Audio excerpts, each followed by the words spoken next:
Bismillahirrahmanirrahim. Assalamualaikum warahmatullahi wabarakatuh. Alhamdulillah wassalatu wassalamu ala Rasulillah wa ala alihi wa man tabi'ahum bi ihsanin ila yaumiddin. Allahumma inna nas'aluka ilman nafi'a wa rizqan thayyiba wa amalan mutaqabbala. Baik, para jamaah sekalian, Bapak yang mungkin senantiasa dirahmati dan diberkahi oleh Allah Subhanahu wa taala. Kali ini kita kembali melanjutkan sesi yang kedua dari kajian takmir pada jilid ketiga ini. Tadi telah kita jelaskan tentang tahapan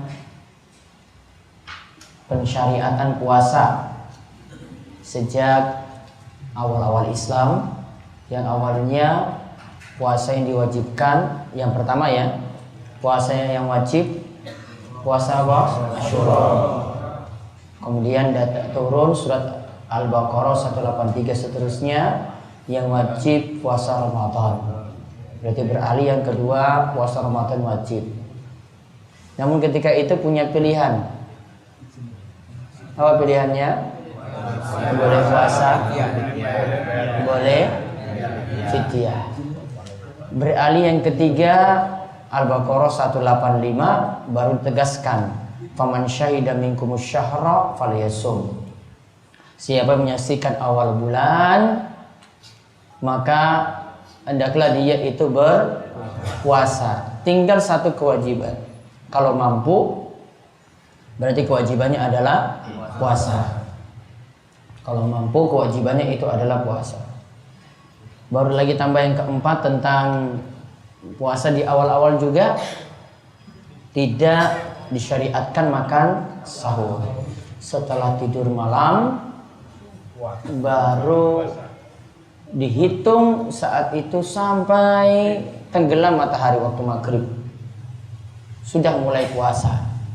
Tadi cerita tentang Qais bin Sirma, di mana dia habis kerja jadi seorang buruh yang itu butuh kerja keras. Awalnya dia dalam keadaan sangat-sangat lapar, datangi istri, butuh makan. Namun ketika itu dia tunggu istrinya buatkan makan, sudah terlanjur tidur. Maka saat itu istrinya katakan, benar nggak kamu itu tidur tadi? Iya, sudah tidur. Maka ketika itu dia lanjut puasa sampai besok paginya pingsan. Ghusyi alaih, dia itu pingsan. Karena apa tadi pingsan? Karena sudah mulai puasa sejak malam hari dan dia belum makan apa-apa. Akhirnya turun ayat Al-Baqarah 187. Uhilal lakum lailatus shiyam mirrafatsu ila nisaikum sampai ayat terakhir. Nah, faedah yang bisa kita ambil lagi dari faedah keberapa? 7. Maaf, faedah ke-7 dari ayat ini. Umat sebelum Islam, itu yang dimaksud sini Islamnya Nabi Muhammad ya. Umat sebelum Islam juga diwajibkan puasa. Juga diwajibkan puasa.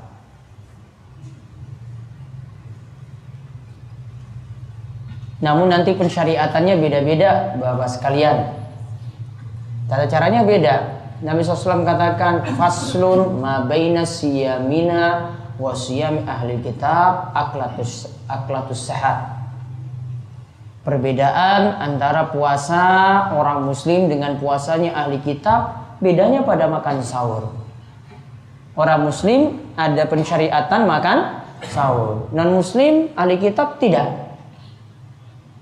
Yang tadi sudah ceritakan ya, tidaknya tadi mereka suruh puasa lanjut kalau sudah tidur malam. Makanya orang yang makan sahur juga akan berbeda dengan ahli kitab, akan berbeda dengan non muslim. Walaupun cuma makanan ringan saja tadi saya jelaskan. Kemudian faedah yang lainnya lagi, faedah yang ke-8, bagi yang kesulitan menjalani puasa,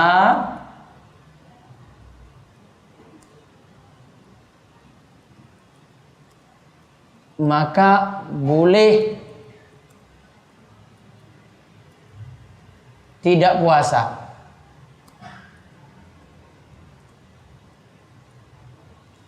Dan rinciannya dibagi dua.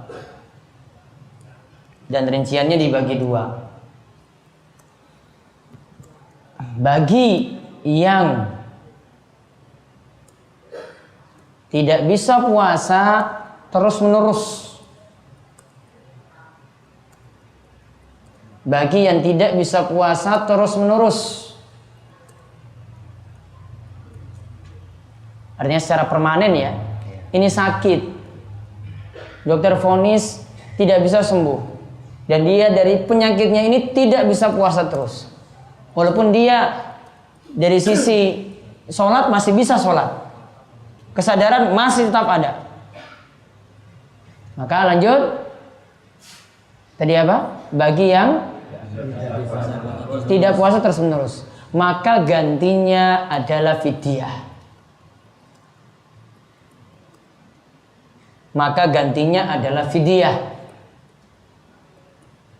Dengan memberi makan pada orang miskin.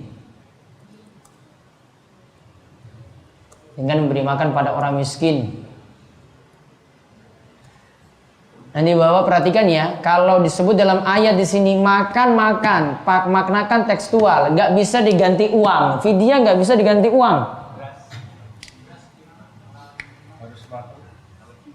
Makanannya jenengan bisa pilih mateng apa mentah. Yang enak yang mana? Matang. Kalau mentah kira-kira wong miskin tuh makan beras tok. Maka pernah ditambahkan lagi keterangan oleh Profesor Dr. Mustafa Al-Bogo, pakar Syafi'iyah zaman ini. Beliau katakan, ya baiknya ya nambah lauk. Orang miskin ya nggak mungkin cuma makan beras tok. Iya kan? Iya, berarti nambah. Ya sudah, paling gampang ya sudah sudah siap saji, enak. Nah, nanti kalau beras takarannya berapa? Ya, takaran jenengan sekali makan berapa ons? 5. Siapa tahu. Saya kan husnuzon sama jenengan. Siapa tahu 5 ons full. Ya ini bukan perutnya orang Arab sih. Kalau orang Arab itu full ya, makan tengah malam lagi. Makanya perutnya besar-besar itu karena diantara buruknya ya makan tengah malam. Jadi kalau pesta makan itu walimahan, ya manten itu makanan baru keluar jam 12. Jagung bar ngisa keluar jam 11 jam 12 itu. Ini kok orang betul-betul gitu, ternyata sudah siap itu full gitu. Tadi sampai mana itu?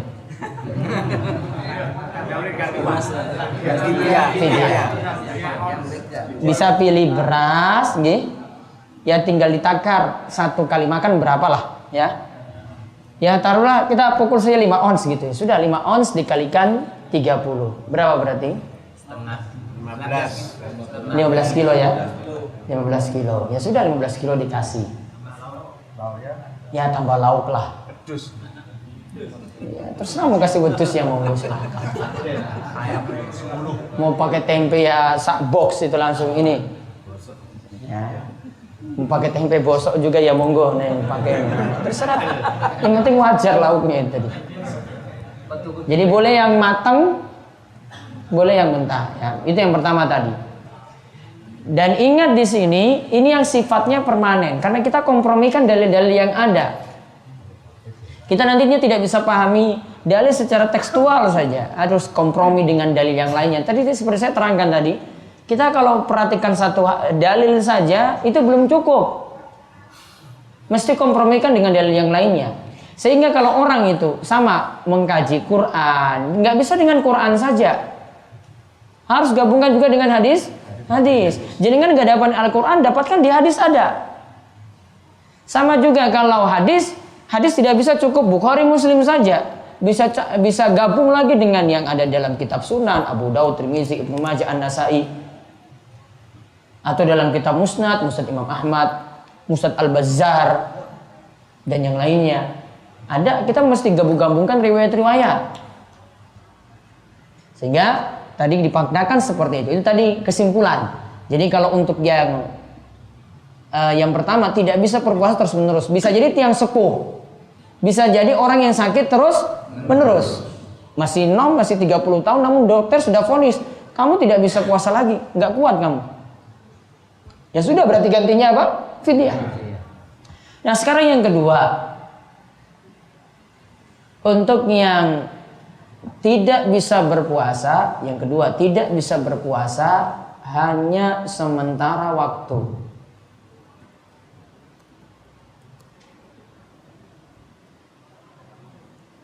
Tidak bisa berpuasa hanya sementara waktu.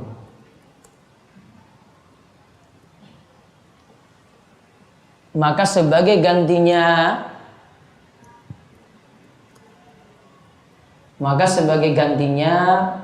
qada puasa. Maka sebagai gantinya adalah qada puasa. Jadi sejumlah hari tadi ya. Nantinya kalau dia tidak bisa qada, sedangkan punya kesempatan tadi, ini puasa sekarang, maaf ini Ramadan sekarang, masih bisa qada 5 hari. Habis Ramadan masih kesempatan ada 2 bulan, namun di bulan ketiga meninggal. Ini belum disahur, belum nyaur puasanya ini, maka berarti punya utang puasa yang dibawa mati. Maka kewajibannya nantinya ditanggung oleh ahli waris. Man mata wa alaihi siyam soma anhu waliyuhu. Siapa yang meninggal dunia lantas membawa utang puasa, maka ahli warisnya nanti yang mempuasakan dirinya. Utang 10, anak 2, bisa 5-5, ya, bisa 5-5. Anak 4, ya tinggal dibagi, yang 3 atau 2 bisa dibagi seperti itu. Jadi ahli warisnya nanti puasakan dirinya. Jangan seperti kita cuma pikirkan gimana nanti bapak Simbo mati, warisnya kapan. Nggak pernah nanya utangnya itu berapa kemarin. Namun kalau waris itu, wah ini tanah lemah yang di kidul jalan itu berapa itu harganya, coba dihitung. Yang sebelah sana rumah itu harga berapa? Iya kan? Itu jadi bahan perdebatan terus sampai akhirnya cekcok antara keluarga sendiri. Ujung-ujungnya itu saudara yang dari kecil itu main bareng, ya saudara kandung cekcok cuma gara-gara masalah apa? Apalagi semua tuh nggak mau ngaji, nggak mau menerima hukum, pokoknya ngotot-ngototan. Ya, ada yang jadi punya pengacara atau jadi pengacara, akal-akalannya banyak lagi. Nah sekarang tadi kewajibannya itu, yang kena qada ini siapa saja berarti? Yang kena qada puasa 1, yang kena qada puasa atau nyaur puasa, orang yang sakit, yang diharapkan sembuhnya.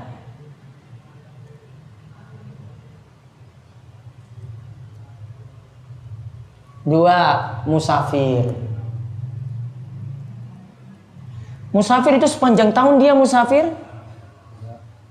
Ada yang sepanjang tahun musafir, bawa bis terus 24 kali 365 hari. Selama 365 hari gak pernah stop. Kalau pelaut masih bisa puasa nggak? Sah. Masih bisa. Kuat dia itu sebenarnya. Safar tidak ada halangan untuk puasa, nggih. Safar tidak ada halangan untuk puasa. Rasul kondisinya beda-beda. Kadang beliau itu ketika safar beliau batalkan puasa. Siang bolong sudah sampai waktu asar itu puasa dari pagi. Asar sudah berat, ambil minum langsung beliau batalkan. Rasul batalkan. Namun satu kondisi yang lainnya batalkan, beliau tetap puasa. Beliau dan Ibnu Rawaha dalam riwayat disebutkan cuma 2 orang ini yang puasa.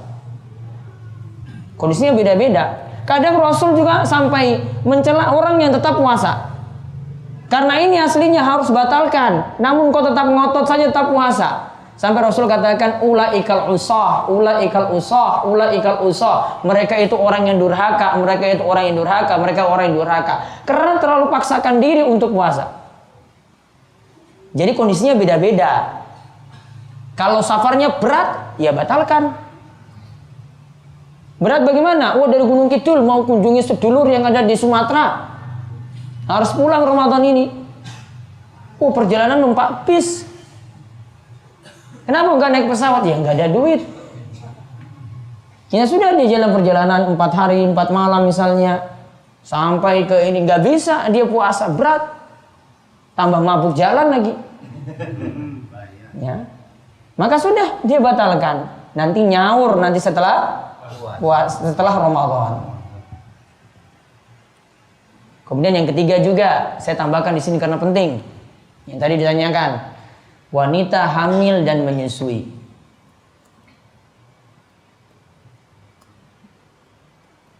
Tetap qada. Wanita hamil dan menyusui. Kenapa kok dimasukkan yang kedua bukan yang pertama fidyah saja? Kenapa? Sekarang saya tanyakan, istri jenengan hamil tiap tahun? Hamil menyusui, atau saya tanya gampang lah, orang Gunung Kidul sajalah gampang. Ada yang punya anak selama 6 tahun 3 anak?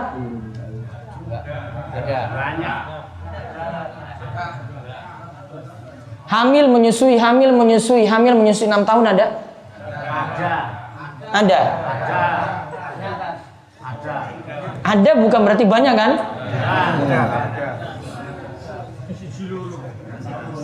Iya. Tipe orang di sini tuh nggak seperti itu rata-rata, ya rata-rata nggak seperti itu. Ya, hamil menyusui 6 tahun berturut-turut 3 anak atau 8 tahun lah kalau saya mau tambah lagi. Ada? Hanya ada. Ada. Kira-kira hitung puasanya berapa itu tadi? 8 kali 30. Berapa berarti? 240 hari. Hampir setahun kan? Suami bantu-bantu nggak itu untuk nyaur? Siapa yang hamili? Nggak bantu juga, nggak tanggung jawab. Nggak bantu-bantu kan? Iya. Kalau kasusnya seperti ini, memang pas dimasukkan nomor pertama fidyah tadi. Namun kalau jarang-jarang anaknya 1 tahun hamil, 1 tahun lagi nyusui. Setelah itu mas, nanti 10 tahun lagi aja lah mas.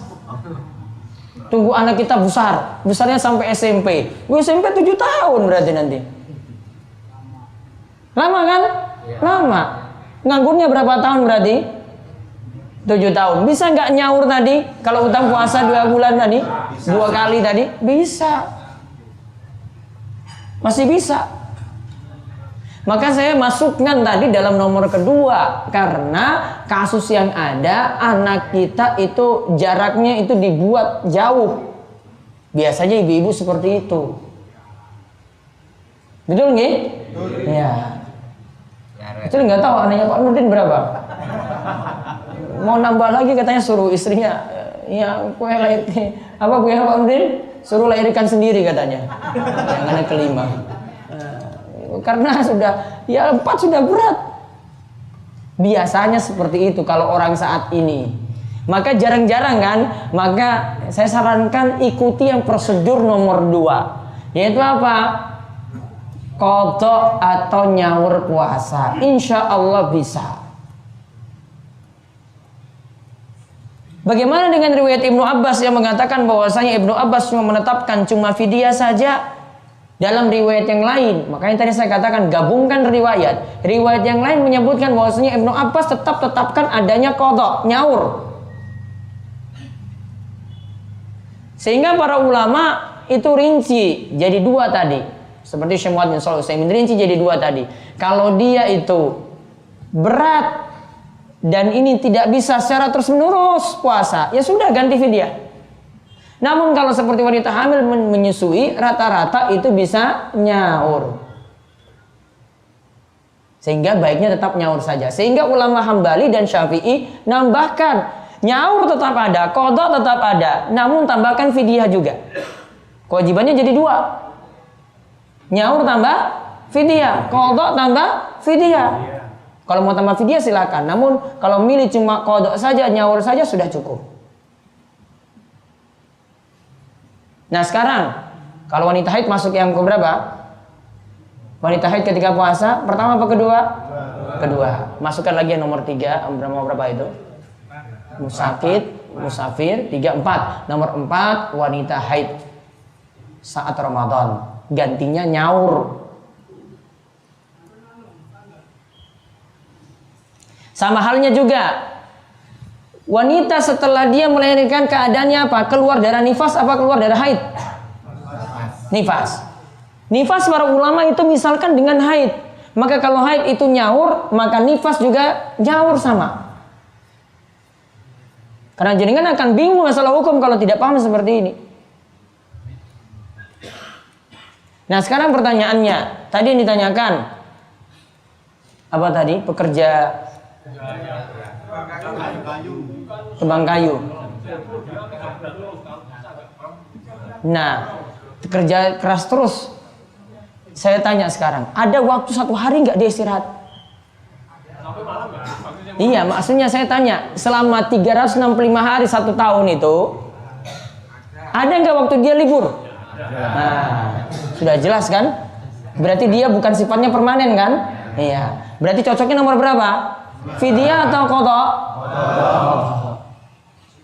Sama seperti supir tadi saya tanya tadi. Supir ada yang terus 365 hari 1 tahun. 360 hari lah, maaf bukan kalender Masehi. Kalender Hijriah 360 tahun lah paling maksimal. 360 hari maksimal itu. Dia terus menerus sampai Ramadan berikut nggak pernah istirahat? Ada nggak? Ada waktu istirahat nggak? Ada. Kecuali supir yang nggak pernah perhatikan ibadah, jelas. Jenengan tanya ini masih siapa yang jenengan hadapi? Kalau supir yang tanya seperti ini nggak pernah sholat, ya jelas saya mau fatwakan dia suruh puasa, wong dia saja malas puasa. Iya kan? Iya. Maka jenengan tanyakan yang tukang kayu tadi, yang tebang kayu, kalau dia rajin sholat akan punya kesadaran sendiri. Saya walaupun pekerja seperti ini, pekerja berat, pekerja keras, saya tetap mati-matian harus berjuang puasa. Lihat tadi si Qais bin Sirmah tadi sampai pingsan kan, artinya dia paksa juga. Saya sudah kena kewajiban, saya harus puasa. Maka yang lebih tepat ya qadha. Karena dia tidak sepanjang tahun itu dalam keadaan kerja terus enggak. Sama supir juga tadi. Supir enggak selama sepanjang tahun itu supir terus, pasti ada waktu istirahat. Kenapa tidak gunakan waktu istirahat ini untuk nyaur? Gitu. Paham ya? Terjawab ya? Jadi 2 rincian tadi itu sudah cukup.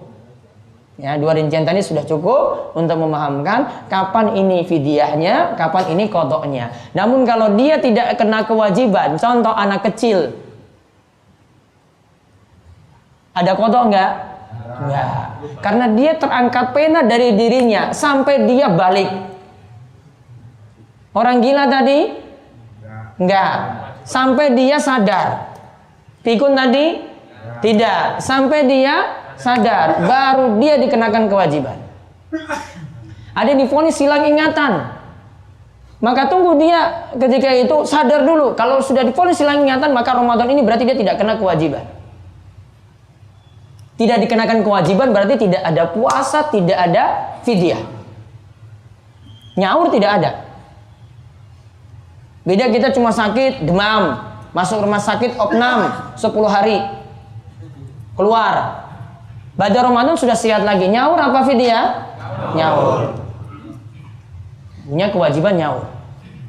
Ini jelas ya? Taib. Ada waktu 11 menit untuk bertanya. Ya. Ingin menanyakan tadi yang dibicarakan orang yang tidak kena kewajiban puasa untuk puasa, orang yang dikul, orang yang diangkat. Bagi orang yang autis, orang yang itu dia sadar, tapi dia tidak paham ilmu dan dia yang namanya autis meninggal kewajiban untuk puasa atau kalau nggak puasa diberikan dia. Autis itu gimana kesadarannya? Sadar nggak dia kalau mau sholat? Nggak juga. Berarti statusnya sama seperti orang gila. Terangkat pena dari dirinya. Jadi dia tidak punya kewajiban. Tidak kewajiban apa-apa. Tidak perlu juga. Kalau dia tak Ini baru kena.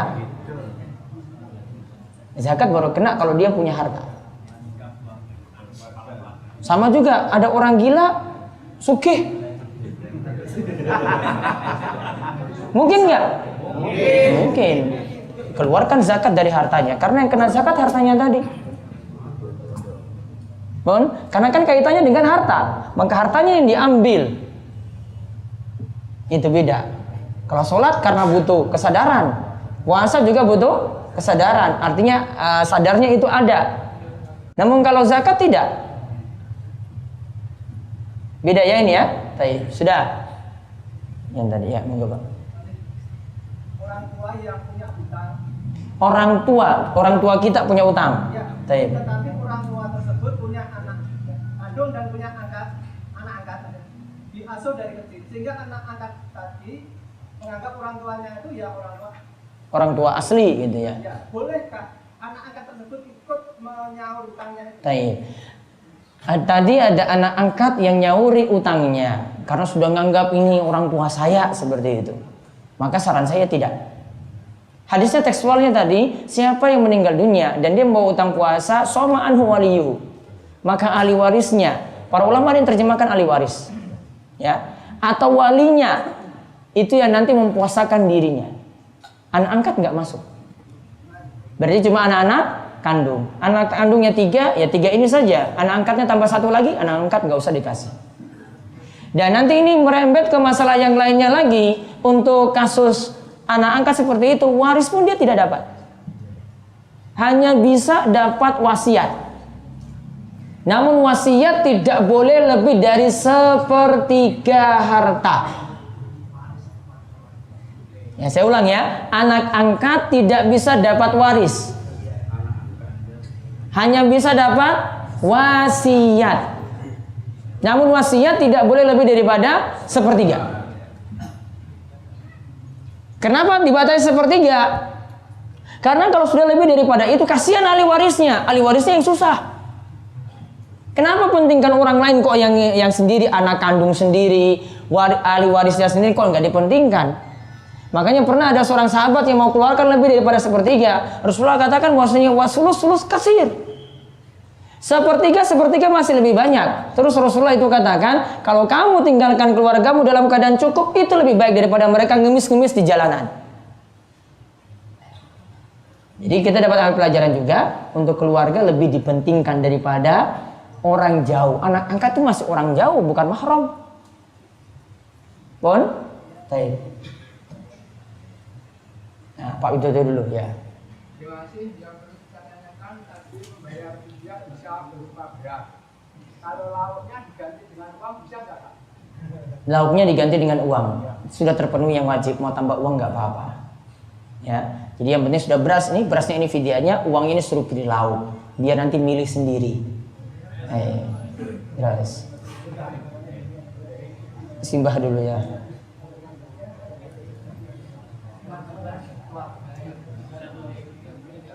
Kewajiban keluarga yang ditinggal oleh yang meninggal dunia sampai di samping puasa, mempuasakan orang yang meninggal tadi, terus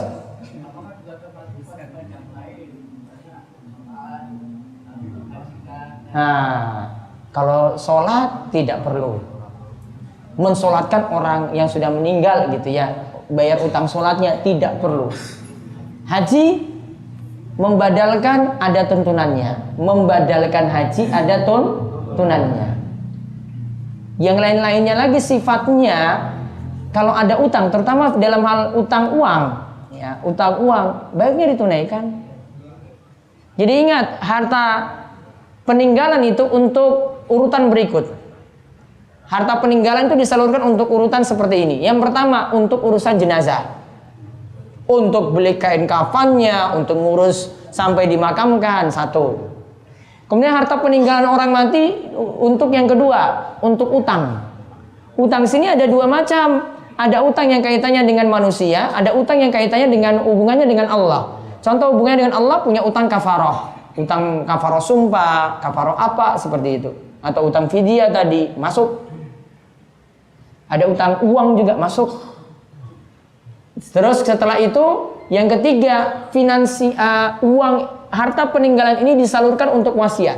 Kalau punya wasiat. Namun tadi catatannya berapa? Tidak boleh lebih daripada sepertiga. Yang keempat baru untuk waris. Ya, keempat baru boleh untuk waris. Jadi kalau ada utangnya, anak-anaknya harus selesaikan utang dulu. Peninggalan 1 miliar. Saem.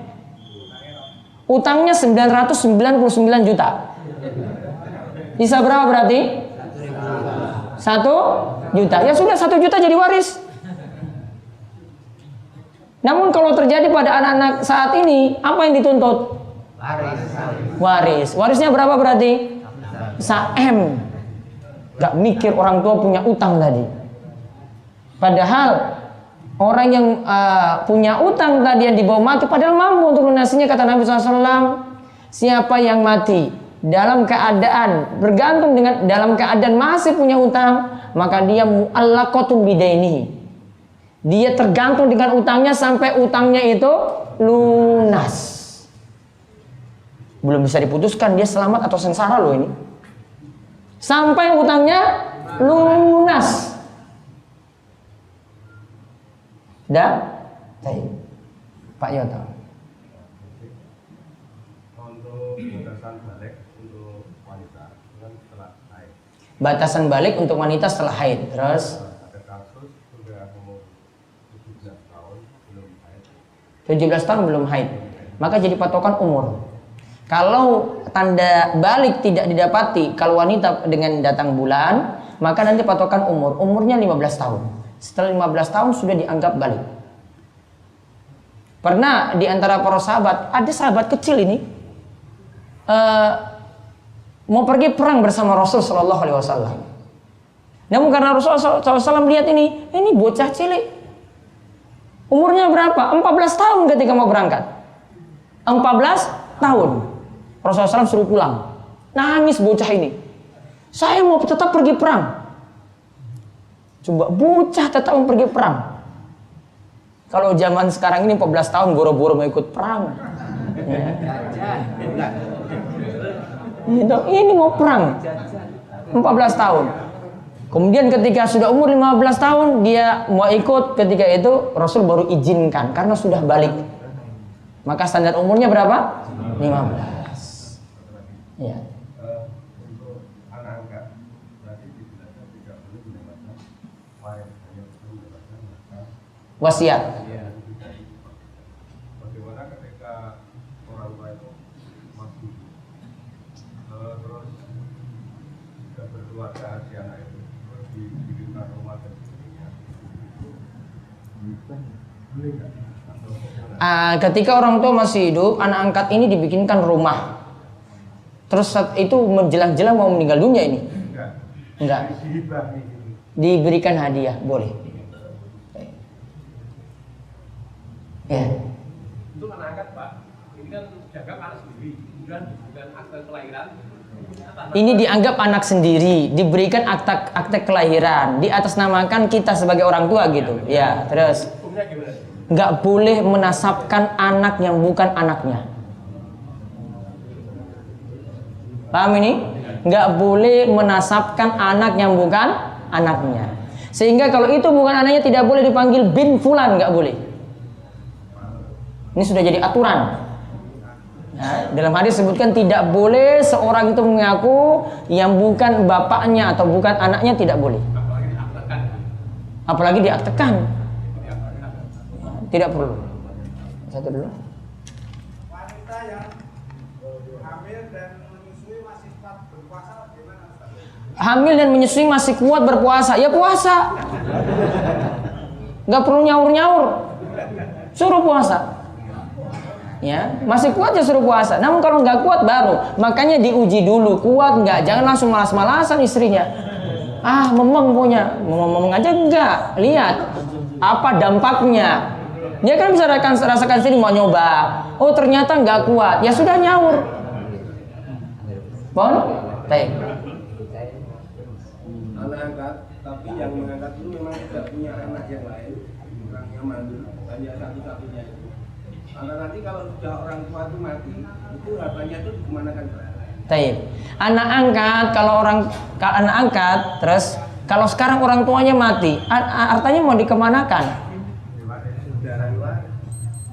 Ahli warisnya masih ada yang lain, bukan hanya anak. Tidak punya anak. Masih ada saudaranya, masih ada bapak simboknya, masih ada yang di atas, masih ada yang di bawahnya. Maka itu yang dapat. Anak angkat cuma kasih wasiat tidak boleh lebih daripada sepertiga. Ini terakhir, apakah fidyah itu harus dikeluarkan setiap hari? Tadi sudah saya jelaskan belum? Bisa setiap hari, bisa 3 hari, bisa 10, bisa langsung dirapel 30 hari, langsung 1 kali. Apakah tidak boleh dijadikan sejumlah pada waktu meninggalkan puasa?